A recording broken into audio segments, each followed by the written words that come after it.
Bonjour à tous, bienvenue dans notre nouvelle émission de décryptage. J'ai le plaisir d'accueillir aujourd'hui Marc Romano, directeur du Private Equity à Impact chez Mirova. Marc, bonjour. Bonjour Caroline.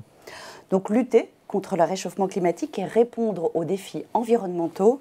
La publication cette semaine par le GIEC de la synthèse de son 6e rapport revient sur l'état actuel du monde, sur les réponses, les risques à long terme, mais également les actions que l'on peut mener aujourd'hui. Agir plus vite et plus fort, c'est l'ambition de Mirova. Comment? C'est ce que nous allons voir de suite dans notre première partie.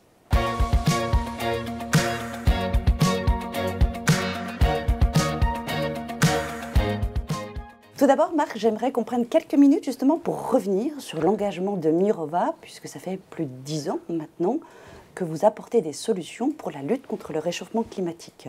Oui, c'est bien ça. Mirova, c'est une société de gestion entièrement dédiée en fait, à l'investissement responsable, environnemental et social. C'est une société à mission, Bicorp, et toutes nos stratégies sont fondées sur l'idée de combiner un rendement financier nécessaire pour nos investisseurs, mais avec un impact positif sur l'environnement et la société. Alors aujourd'hui, le contexte, on a quand même changé d'ère macroéconomique. On a connu donc un risque accru en géopolitique, une crise énergétique, on a une augmentation des taux, on a une politique des banques centrales des plus restrictives. Est-ce que ce contexte nouveau va à l'encontre de votre activité aujourd'hui ?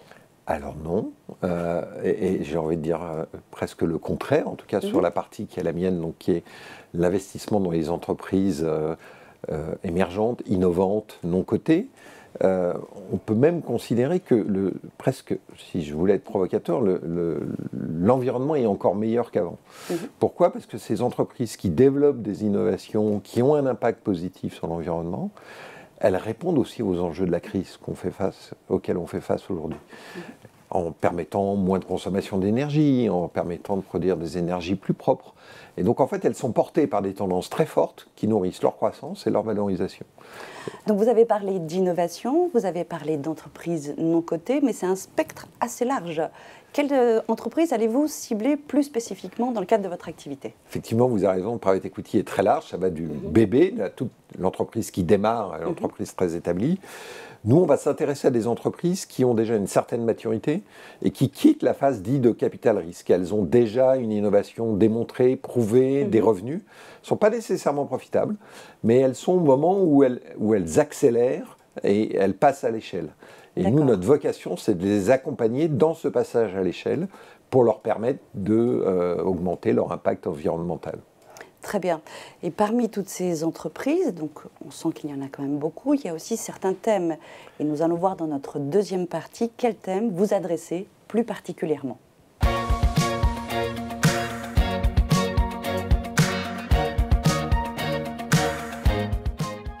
Donc les projets sont vastes effectivement pour accompagner la lutte contre le réchauffement climatique. Il y a quand même certains secteurs sur l'énergie, l'économie circulaire, secteur d'activité.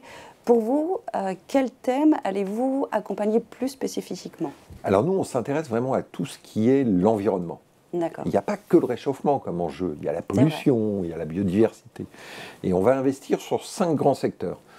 Les entreprises qui développent des innovations pour les énergies propres, l'économie circulaire, l'agrotechnologie avec d'énormes enjeux de sécurité alimentaire, de production, l'optimisation des ressources naturelles, puis un ensemble qu'on aime bien rassembler sous le nom de ville intelligente, mais où on va avoir la pollution, l'efficacité énergétique, les nouvelles mobilités. Donc ça, c'est vraiment les thèmes très porteurs, qui sont très stratégiques pour l'Europe, c'est reconnu. Je dirais, développer ce que nous on appelle les clean tech, c'est un enjeu important de souveraineté, de développement des emplois et d'amélioration de notre environnement. Et aussi d'accélération. Et d'accélération. Est-ce que vous avez un exemple? Parce que là, on est sur les grands thèmes. Est-ce qu'il y a une société? On en a plein. Alors, c'est un domaine très foisonnant. En un an, en 18 mois, on a revu plus de 600 entreprises, donc c'est beaucoup. D'accord. Mais je vais vous parler d'entreprises dans lesquelles on investit. Celle qui est la première et qui reste donc, ma favorite, c'est normal. C'est une entreprise qui s'appelle Ombrea, qui est à Aix-en-Provence. C'est des agronomes, ils sont intéressés à un problème très d'actualité qui est d'adapter les cultures au réchauffement climatique. Vous avez entendu le débat sur un hiver qui est trop chaud, des vignes et des arbres fruitiers qui démarrent trop tôt, avec le risque de gel en avril. Eux, ils font en fait des systèmes qui font de l'ombre et qui vont permettre de contrôler le développement de la plante et d'éviter qu'elle démarre trop tôt. Puis après, plus tard dans l'année, elles vont protéger contre la grêle, elles vont éviter l'excès d'ensoleillement. D'accord.